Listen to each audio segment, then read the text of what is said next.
It's been 20 years since the dude's rug was micturated upon, so let's reflect on how The Big Lebowski connects to the other Coen Brothers films. We're not talking about literal connections between the movies, though there are quite a few of those. Instead, we're going to talk about figurative connections that they all share. There's a lot of common themes in their work: God, America, the soul of man, but the transcendent theme is money, what it does to people, and what people do to get it. Money plays many different roles in Coen Brothers movies, from a simple MacGuffin to a structural force in American life, but it always carries a wealth of meaning.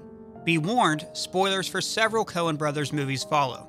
The Coens movies have always been concerned with morality, and money is their favorite way of throwing a character's moral universe into doubt.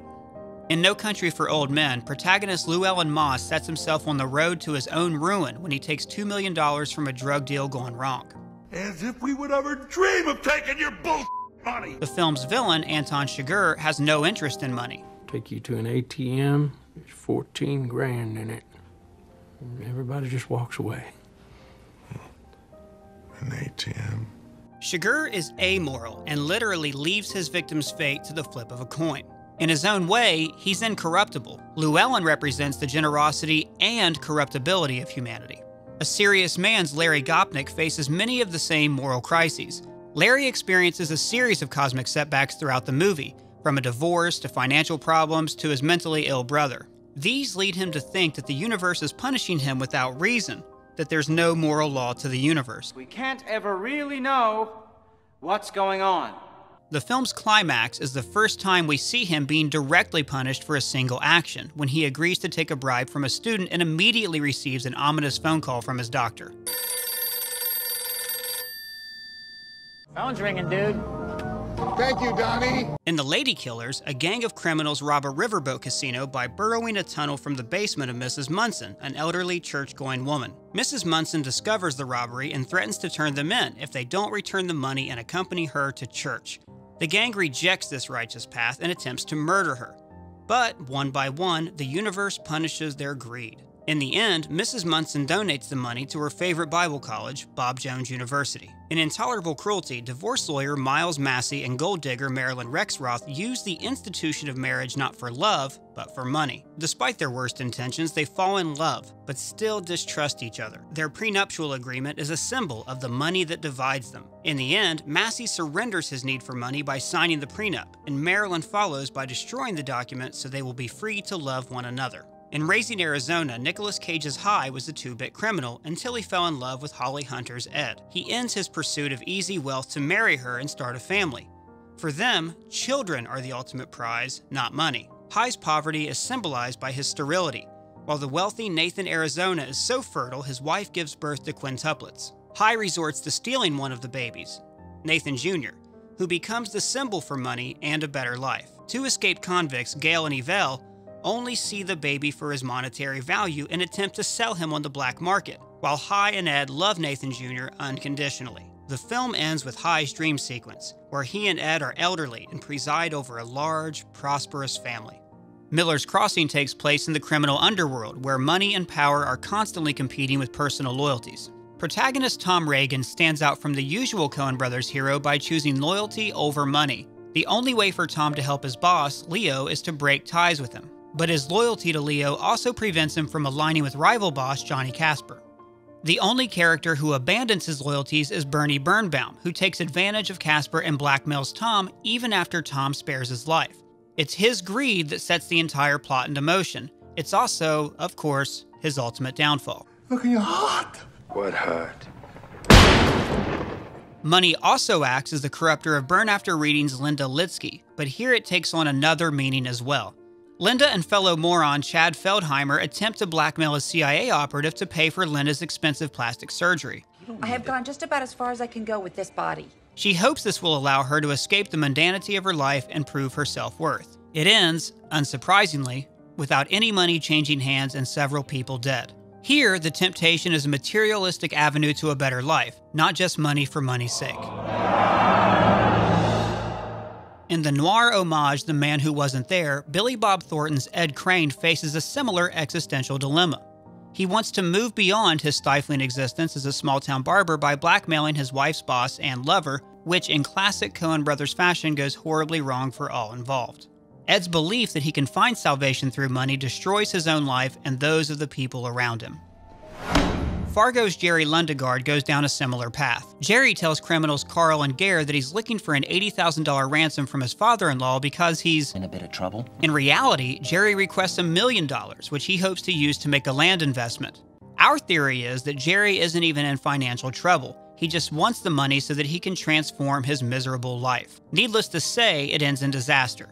Jerry's foil is Marge Gunderson, who finds a way to live happily within the confines of her own ordinary life. It's an idea illustrated by this conversation with her husband Norm.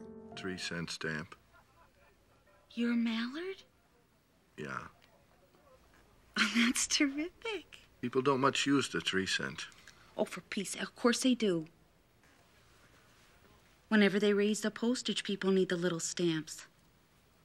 Yeah. The stamps mirror their own lives, in which they find satisfaction and pride despite their modesty. While not as pure a soul as Marge, True Grit's Rooster Cogburn also proves his essential goodness by rejecting money as his main pursuit. Rooster is hired by Maddie Ross to help her find and apprehend her father's murderer, and at first refuses the job because he doesn't believe Maddie actually has the money. I don't believe in fairy tales or sermons or stories about money, baby sister, but thanks for the cigarette. By the film's end, however, he's repeatedly risked his own life for hers, and ultimately never accepts her payment. Even after decades apart, Maddie remains in Rooster's debt, showing how much significance she places in this gesture. Of course, Jeff Bridges illustrated a similar idea a decade earlier as The Big Lebowski's The Dude. That's interesting, man. That's interesting. The Dude still abides by the anti-materialist vision of 60s radicalism. You ever hear of the Seattle 7? That was me. For which he's accosted by the titular Big Lebowski. Your revolution is over, Mr. Lebowski. Condolences. The bomb's lost. In fact, he lives his life totally disregarding money and is all the happier for it. It's only when he accepts the Big Lebowski's lucrative offer to help pay the ransom for his kidnapped wife 20 grand, man. that his world begins to fall apart. The divide between the Big Lebowski and the Dude is just one example of how the Coens examine money in terms of class. And as we see in several Coen movies, the money turns out to have never existed, only acting as an illusion for the characters to chase. The same is true in Oh Brother, Where Art Thou, where the money that sets the plot into motion again turns out to not even exist. There ain't no treasure. While Everett McGill is looking for a deeper form of personal fulfillment in his wife Penny, he's surrounded by the realities of the Great Depression. I know we're kin, but they got this depression on. Meanwhile, the rich politicians co-opt working-class blues music while ignoring the struggles of its roots. Oh Brother looks at a nation racked by poverty and desperation and finds solace in communal bonds. Money is everything in The Hudsucker Proxy, the Coens' most ruthless parody of soul-crushing capitalism. The film's view of money's relationship to happiness is clear from the start. Fat Cat wearing Hudsucker responds to a glowing earnings report by throwing himself out of the 44th floor of the Hudsucker Industries building. 45, counting the mezzanine. In a convoluted scheme intended to defraud investors, the naive and incompetent Norville Barnes is promoted from Hudsucker Industries' mailroom to the president's desk. All you needed was a sap to pin it on. A puppet. A proxy. A pawn. When Norville proves to be a huge success, he becomes just another uncaring, cold-hearted business tycoon, and his life is sent into a tailspin. Once he receives a message from the afterlife, he finally sees the error of his ways. Barton Fink also focuses on its characters' class divisions while introducing us to another favorite Coen's topic, the intersection of money and art. Barton Fink claims to be a playwright for The common man. but he's uninterested in the life of his working-class friend Charlie. And I could tell you some stories. Sure you could, and yet many writers do everything in their power to insulate them. Charlie's reveal as a murderous Nazi Heil Hitler. implies that these divisions can ultimately breed the horrors of fascism. Likewise, Capitol Pictures studio head Jack Lipnick pretends to be invested in his writer's visions, We all wanted to have that Barton Fink feeling. but in reality is only interested in his studio's bottom line. You think you're the only writer that can give me that Barton Fink feeling? Inside Llewyn Davis is a portrait of a man who's in some ways the anti-Barton Fink. While Barton poses as a champion for the common man, Llewyn actually lives the hardscrabble life of a folk song narrator. Got so goddamn hungry, I could hide behind a straw, poor boy. And where Barton is a hack who sells out for a paycheck, Llewyn is talented, but unable to survive as an artist. I don't see a lot of money here.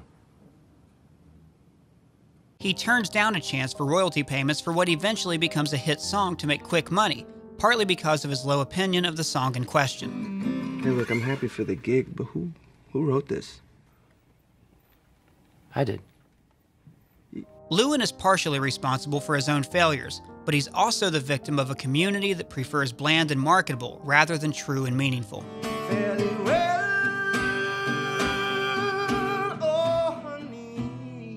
The Coens' latest film, Hail Caesar, continues the art versus money theme by looking at the 1950s Hollywood Red Scare.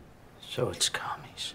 The communist screenwriters calling themselves the future criticize the oppressive and anti-artistic nature of, you guessed it, Capitol Pictures. In fact, a popular fan theory suggests that this guy is actually Barton Fink. But the screenwriters betray their ideology with their own pursuit of money. Well, the tutor is so simple. Although protagonist Eddie Mannix rejects the communist ideology, Nick Skank in the studio been good to you and to everyone else who works here. he also refuses to sell his soul to a nuclear arms manufacturer and commits to giving people the gift of art. He recognizes the ideals of his movies are illusions, but is satisfied that people find meaning in those illusions. And because the Coens love a clean ending, this theme connects back to the very first sequence of their career, 30 years earlier in the introduction of Blood Simple. In Russia, they got it mapped out so that everyone pulls for everyone else.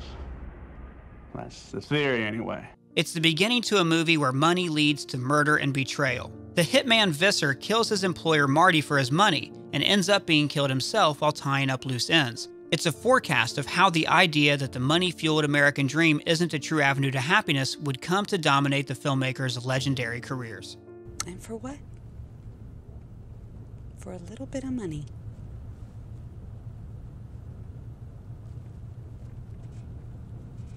There's more to life than a little money, you know.